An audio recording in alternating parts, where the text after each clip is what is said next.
বাংলাদেশের বিখ্যাত বিখ্যাত সেলিব্রিটি গুলি আজকে আমার সাথে আছে, দেখার মতন অসাধারণ। এই যে একজন সেলিব্রিটি, ঠিক আছে, মাসুদ সেলিব্রিটি। টিকটকে ঢুকলে মাসুদের ছবি আর ছবি পাওয়া যায়। তারপর যে শুভ আছে, হ্যাঁ দেখার শুভ ক্লিয়ার রাখতেছ না রে, এই যে শুভ আছে, ঠিক আছে, দেখার মতন।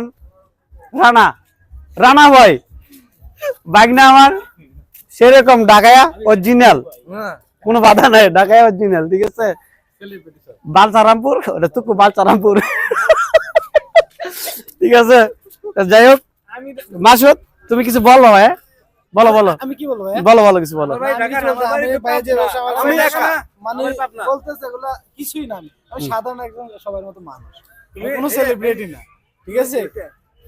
আচ্ছা যাই হোক, আসলে সেলিব্রিটি সে মানে একটা ভিডিও পোস্ট করলে সাথে সাথে lakh lakh view, like, follower বাইরে যায়। আমার মামার সাথে আমার অনেক ইচ্ছা, আমি মামার সাথে একটা ভিডিও বানাবো, কিন্তু মামার টাইমই পাই না, মামার সময় নাই, মামা ব্যস্ত। আসলে আমি অনেক ব্যস্ত মানুষ তো, মানে বিজি থাকি সবসময়, অলওয়েজ বিজি থাকি। সমস্যা নাই ভাই, না তোমার আবদারটা আমি পূর্ণ করবো। সবার আমার সামনে সাপোর্ট করবেন মামাকে, ভিডিও দেখবেন, সাপোর্ট করবেন, লাইক দিবেন, শেয়ার করবেন, কমেন্ট করবেন মামাকে। অবশ্যই অবশ্যই অবশ্যই।